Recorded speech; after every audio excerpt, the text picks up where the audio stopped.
मेरी इस चैनल पर एक बार मैं फिर आप सभी लोगों का स्वागत करती हूँ।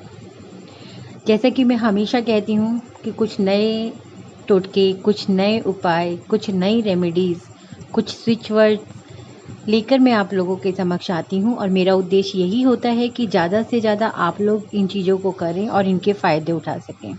लेकिन जैसा कि मैं हर बार कहती हूँ आप लोगों से कि कोई भी उपाय बिना विश्वास के कभी भी सफलता को प्राप्त नहीं करता है।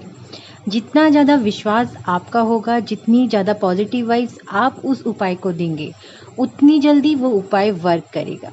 देखिए, मैं हमेशा एक बात ये कहती हूँ आपसे कि उपाय हर एक जो भी आप करते हैं, वो अपना असर ज़रूर दिखाता है। किसी को थोड़ा जल्दी दिखाता है, किसी को थोड़ा देर से दिखाता है। उसका कारण ये होता है कि जब आप उपाय करते हैं, आपकी वाइब्स कितनी पॉजिटिव है, कितना ज़्यादा आपका विश्वास उस उपाय को करने में है, कितना आपको विश्वास है कि जो उपाय मैं आपको बता रही हूँ वो वाक़ई में आपके लिए सफलता लेकर आएगा या नहीं लेकर आएगा। जहाँ आपके अंदर क्वेश्चंस ज़्यादा पैदा हो जाते हैं, वहीं हमारी वॉइस में एक नेगेटिवपन आ जाता है और वहीं हमारी वॉइस जो होती हैं वो थोड़ा स्लो हो जाती हैं, वो धीरे-धीरे जो होता है डिवाइन तक पहुँचती हैं और फिर वहाँ से रिवर्स में हमको उसका असर प्राप्त होता है। ठीक है? तो यही कहूँगी कि उपाय करने से पहले खुद को पॉजिटिव कीजिए, अपनी सोच को पॉजिटिव कीजिए। जो भी आप करने जा रहे हैं, उसमें क्यों, क्या, कैसे, इसको बिल्कुल भी मत लगाइए, क्योंकि कोई भी उपाय अगर आपको फ़ायदा नहीं कर रहा है, तो वो आपको नुकसान भी बिल्कुल नहीं देगा। और ये बात मैं आप लोगों को हमेशा ही कहती हूँ कि मैं ऐसा कोई भी उपाय आप लोगों के लिए लेकर नहीं आती हूँ, जो किसी भी प्रकार से आप लोगों के लिए नुकसानदायक हो। ठीक है। दूसरा, मैं आप लोगों को हमेशा ये कहती हूँ कि मैं जो भी उपाय बताती हूँ आपको, आप लोग एक कॉपी बना लीजिए, एक डायरी बना लीजिए, जहाँ पर आप इन्हें नोट कर सकें, ताकि जब ज़रूरत पड़े तो आपको बार-बार चैनल पे खोल के सुनने की ज़रूरत ना पड़े, क्योंकि कई बार नेटवर्क की प्रॉब्लम होती है, कई बार और बहुत सारी प्रॉब्लम्स होती है, कई बार आप ऐसी जगह पहुँचे हुए होते हैं, जहाँ आप नहीं कर सकते ये कार्य, लेकिन आप चाहते हैं कि आप किसी को ये बताएँ, किसी के लिए आप मतलब सारथी बनें। तो इसीलिए मैं आपको हमेशा यही कहती हूँ कि अपने पास एक नोट करने के लिए डायरी या कॉपी ज़रूर रखिएगा। ठीक है? तो चलिए, बातें तो बहुत सारी हो जाती हैं और बहुत सारी बातें होती भी हैं करने के लिए, लेकिन जिस मकसद से मैं यहाँ आई हूँ, पहले हम उस पर बात कर लेते हैं, उसके बाद कुछ फिर आगे सोचेंगे। ठीक है? तो आज मैं आप लोगों को कुछ उपाय बताने वाली हूँ, वो आप ज़रूर कीजिएगा। ठीक है? जो भी बता रही हूँ उसको अपने जीवन में अप्लाई करना शुरू कीजिएगा। देखिएगा, आप परेशान बिल्कुल भी नहीं होंगे। ठीक है? इसीलिए कॉपी पेन लेकर बैठिए और तब मैं आपको बताती हूँ कि क्या उपाय आप लोगों को करना है। 9 शुक्रवार 5 छोटी कन्याएं यानी कि 8 वर्ष से कम की कन्याओं को कुछ मीठा खिलाइए। मिश्री खिला दीजिए, चीनी खिला दीजिए या मिठाई लेकर खिला दीजिए। और अगर पॉसिबल है, बहुत बेहतरीन रहेगा कि अगर आप अपने हाथ से बनी हुई खीर खिला सकें। अपने घर, अपने ऑफिस या जहां आप काम करते हैं, उस जगह पर एक एक्वेरियम ज़रूर रखिए। उस एक्वेरियम में 8 सुनहरी यानी 8 गोल्ड फिश और एक काली मछली ज़रूर रखिए। धन संबंधी अगर कोई बहुत ज़्यादा परेशानी आ रही है, अगर आपके साथ ऐसा हो गया है कि आपका पैसा स्टक हो गया है या नौकरी में उतार-चढ़ाव बहुत ज़्यादा है, आपको हर पल एक डर लग रहा है कि आज जो है वो कल होगा कि नहीं होगा। अगर इस तरीके की परेशानी आ रही है और भविष्य को लेकर आप बहुत चिंतित हैं, तो एक छोटा-सा काम कीजिए। 5 डली सुरमा लीजिए। 1 डली का जो वेट होगा वो 5 ग्राम होगा, यानी 5 ग्राम की 1 डली, ऐसी 5 डलियाँ लीजिए और शनिवार के दिन किसी सुनसान जगह पर उसको गाड़ दीजिए।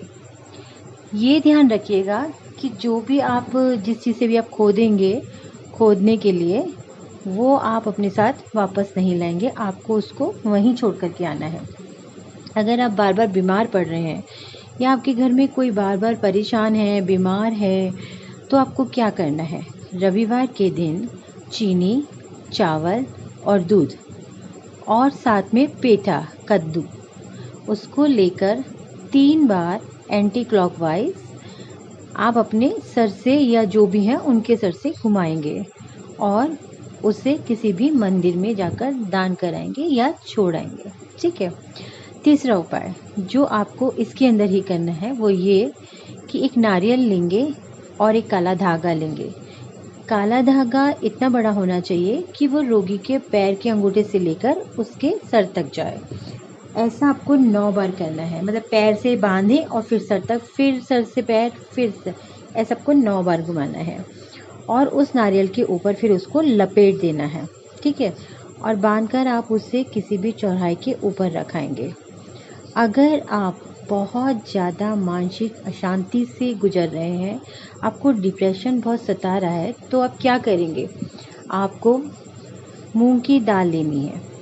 उस मूंग की दाल को एक लोटे के अंदर भरना है और लोटा होना चाहिए तांबे का। तांबे के लोटे के अंदर उसको भरकर उसके ऊपर लाल कपड़ा लगाना है और उसके मुंह को जो है मोली से बांधेंगे, कलावे से बांधेंगे।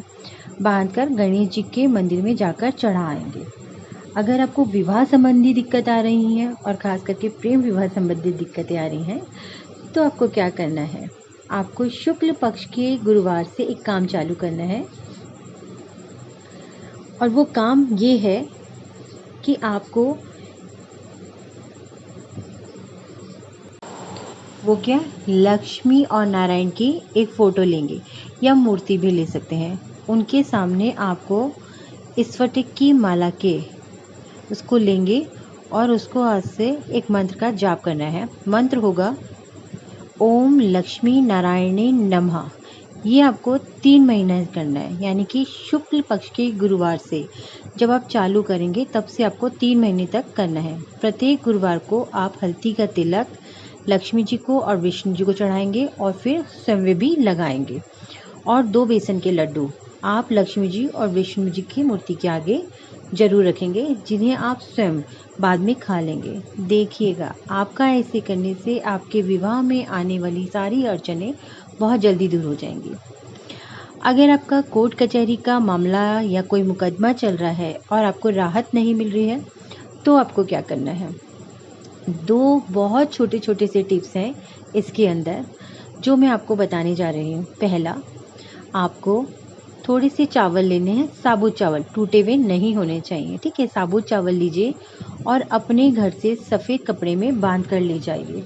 आपको ले जाते हुए कोई ना देखे और इसके बारे में आप किसी से कोई चर्चा भी नहीं करेंगे। आपको वो ले जाकर कोर्ट में, जहाँ आपका मुकदमा लगा है, वहाँ आपको ऐसी जगह पर डाल देने हैं जहाँ कोई आपको डालते हुए देखे ना, और कोशिश कीजिएगा किसी का पैर ना पड़े। ठीक है। ये उपाय आपको करना है। ठीक। दूसरा, शुक्ल पक्ष की चतुर्थी वाले दिन आपको चतुर्थी के दिन गणेश जी के मंदिर में जाना है और वहाँ जाकर आपको वहाँ 5 गोमती चक्र जाकर चढ़ाने हैं और 1 सुपारी, 2 लौंग और 2 इलायची चढ़ानी है और उनसे विनती करनी है कि हे गणपति बाप्पा, मेरे जीवन में जो भी परेशानी है, जो भी मुकदमा चल रहा है, ये जल्दी ही दूर हो जाए और मेरे जीवन में सुख शांति आए। देखा कितना सरल है। इसीलिए कहती हूँ कि अपने साथी से जुड़े रहिए। बहुत सारा खजाना है मेरे पास आपकी समस्याओं को लेकर, आपके जीवन की परेशानियों को लेकर, उनके समाधान बहुत सारे हैं मेरे पास। इसीलिए मुझसे जुड़े रहिए, मेरे साथ रहिए। मुझसे जुड़े रहने के लिए मैं अपना एक व्हाट्सएप नंबर ज़रूर देती हूँ। उस व्हाट्सएप नंबर पर आप कभी भी कॉल कर सकते हैं, कभी भी मुझसे बात कर सकते हैं, कभी भी आप अपनी परेशानियाँ मुझसे कह सकते हैं। ठीक है। आप लोगों से हमेशा कहती हूँ कि जाते जाते आप लोगों को कुछ ना कुछ उपाय ज़रूर देकर जाना चाहती हूँ। तो आज जो उपाय मैं आप लोगों के लिए लेकर आई हूँ, एक बहुत ज़रूरी उपाय जो कि हमारे नवरात्रों की शुरुआत हो रही है और उन नवरात्रों की शुरुआत पर हमको करनी है। ठीक है। वो कुछ उपाय मैं आप लोगों को बताने जा रही हूँ, इसलिए आप उसको ज़रा ध्यान से ज़रूर सुनिएगा। जैसा कि आप लोग जानते हैं कि शारदीय नवरात्रे शुरू हो रहे हैं और इस समय अपने देवी माँ को मनाना है, उन्हें प्यार से उनके गले लगना है, उनके साथ अपनी बहुत सारी समस्याएं हैं जो हमें बांटनी है। तो हमें करना क्या है वो मैं आप लोगों को बताने जा रही हूँ। शैलपुत्री पहले दिन उनको सफ़ेद चीज़ का भोग लगाइए। दूसरी है ब्रह्मचारिणी, उनको मिश्री और चीनी और पंचामृत का भोग लगाइए। तीसरी है चंद्रघटा, जिनको दूध और दूध से बनी हुई चीज़ें और गुड़ बहुत प्रिय हैं, उनका भोग लगाइए। कुष्मांडा, उनको मालपुआ बहुत पसंद है, ये हमारी चौथी देवी हैं, इनको आप मालपुए का भोग जरूर लगाइए। पांचवी है हमारी स्कंद माता, जिन्हें केला, शहद और इलायची बहुत ज़्यादा प्रिय है, इनको केला, शहद और इलायची का भोग लगाइए। और ये जितनी भी चीज़ें मैं बता रही हूँ भोग की, आप चाहे तो भोग लगा सकते हैं, नहीं तो किसी को भी ये दान दे सकते हैं। छठी हमारी है कात्यायनी माता, उनको आप मीठा पान और शहद का भोग लगाइए। सातवीं है हमारी कालजयी, उनको आप गुड़ का भोग लगाइए। आठवीं है महागौरी, उन्हें नारियल 7 बारी नारियल का भोग लगाइए, या 7 बारी अपने सर से उतारकर आप उसको पानी में भी बहा सकते हैं। और नवीं माता है हमारी, उनको आप अनाज, हलवा, चने, पूरी का भोग लगाइए, जिससे वो कि बेहद प्रसन्न होती हैं।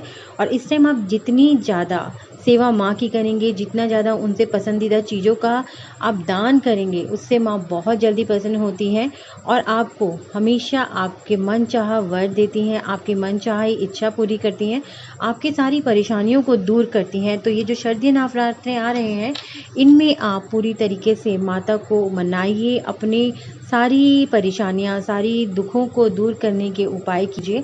और इसी के साथ आज मैं यहीं समाप्त करती हूँ और आप लोगों से फिर वही कहूँगी कि अगर मेरा चैनल पसंद आता है तो प्लीज़ सब्सक्राइब करना बिल्कुल भी मत भूलिए।